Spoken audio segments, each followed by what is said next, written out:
Kita bergabung dengan rekan jurnalis Kompas TV, ada Ambil Insani dan juru kamera Yanuar Ruslim di gerbang tol Ciawi dan juga Niko Zulfikar di RSUD Ciawi, Kabupaten Bogor, Jawa Barat. Namun kita sapa terlebih dahulu rekan Abel Insani di gerbang tol Ciawi. Abel, untuk saat ini bagaimana proses polisi melakukan olah tempat kejadian perkara dan apa saja yang ditemukan dan apakah sudah ada informasi terkait dengan dugaan penyebab kecelakaan?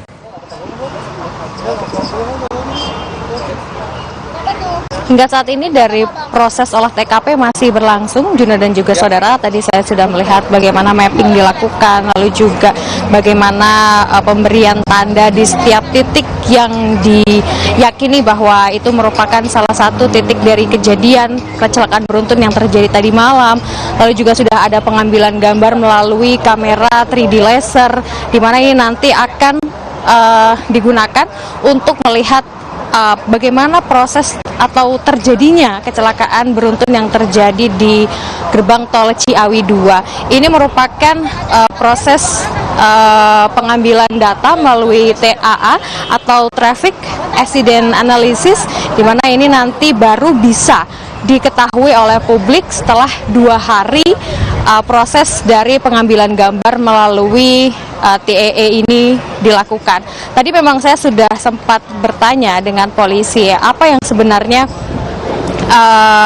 terjadi begitu, tetapi maksud saya apa sebenarnya faktor yang menjadikan kecelakaan ini akhirnya terjadi begitu, tapi hingga saat ini memang belum ada kejelasan terkait apa penyebabnya. Tapi yang jelas memang untuk proses dari olah TKP ini nanti bisa untuk mengetahui apa yang menjadi penyebab dari kecelakaan beruntun yang terjadi di gerbang tol Ciawi 2. Nah, untuk lebih jelasnya, Juno dan juga saudara, kita akan mendengarkan pernyataan langsung dari Kakor Lantas.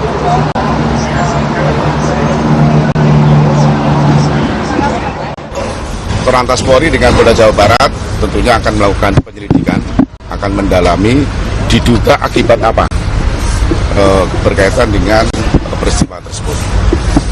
Maka dari itu setelah ini beri waktu kami untuk ke rumah sakit dan tentunya kami akan melakukan evaluasi.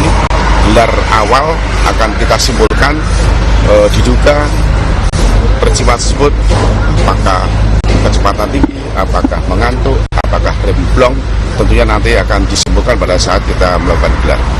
Cukup ya? Tentunya kami akan melibatkan forensik, kami akan koordinasi dengan rumah sakit, nanti dokter akan beri keterangan sehingga nanti mohon waktu akan kita sampaikan secara lengkap. CCTV-nya sudah dikumpulin belum Pak? CCTV-nya sudah dikumpulin belum Pak? Sudah, nanti kan itu bagian daripada identifikasi kita untuk dianalisa pada saat kita melakukan gelar awal setelah ini. Pak, terkait elevasi jet? Nanti dalam penyelidikan ya. Setelah ini nanti tim dari Korlantas Polri, Traffic Accident Analysis dengan saksi-saksi yang di lapangan akan kita lakukan gelar awal sehingga nanti akan kita simpulkan peristiwa tersebut penyebabnya apa. Jadi hingga saat ini Juno dan juga saudara, kami masih menunggu proses dari olah TKP yang saat ini masih berlangsung. Harapannya kemudian nanti bisa cepat diselesaikan sehingga nanti kita bisa tahu apa sebenarnya penyebab dari kecelakaan yang terjadi pada Selasa malam tadi. Saat ini yang atau situasinya di gerbang tol Ciawi 2, Juno dan juga saudara, untuk kendaraan sebenarnya memang bisa melintas seperti biasa, tetapi kemudian yang tidak biasa adalah biasanya gerbang tol Ciawi 2 ini dibuka 13 pintu, tapi untuk saat ini hanya 3 pintu yang bisa digunakan, artinya pintu yang lainnya ini masih ditutup karena tadi pintu-pintu yang lainnya tidak bisa dibuka seperti biasanya karena ada atau masih ada puing-puing dari kendaraan akibat kecelakaan yang terjadi pada malam tadi.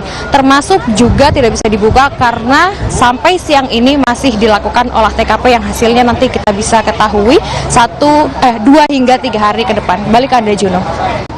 Ya, kita nantikan bagaimana pengusutan tuntas dari penyebab kecelakaan yang menyebabkan 8 orang meninggal dunia. Terima kasih rekan Abel Insani dari gerbang tol Ciawi. Lalu kita akan menuju ke RSUD Ciawi, Jawa Barat. Sudah ada rekan kami Niko Zulfikar. Niko, untuk saat ini korban meninggal 8 orang. Apakah ada informasi terkait dengan tambahan ataupun korban luka saat ini, bagaimana dengan perawatannya? artinya di tempat yang apakah di pos dan buang jenazah RSUD Ciawi. Untuk korban yang meninggal saat ini tidak dari RSUD sendiri sudah berhasil mengidentifikasi 2 orang korban yang meninggal atas nama Diana dan Budiman. Sedangkan untuk korban yang lainnya belum teridentifikasi. Kesulitan para petugas untuk mengidentifikasi lantaran tidak adanya identitas diri pada diri korban sendiri. Sedangkan untuk korban yang berhasil diidentifikasi saat ini masih berada di tanah mayat itu sendiri dan belum diambil oleh pihak keluarga. Sementara itu untuk korban yang selamat saat ini masih menjalani perawatan secara intensif di IGD RSUD Ciawi. Total hingga saat ini ada 6 korban yang selamat. 3 diantaranya mengalami luka berat dan 3 diantaranya mengalami luka sedang. Sedangkan 5 orang lainnya saat ini boleh diperbolehkan pulang oleh pihak rumah sakit sendiri. Baik, terima kasih atas laporan Anda, Jurnalis Kompas TV, Niko Zulfikar dari RSUD Ciawi, Jawa Barat, dan sebelumnya ada rekan Abel Insani di gerbang tol Ciawi. Sesaat lagi, saudara, akibat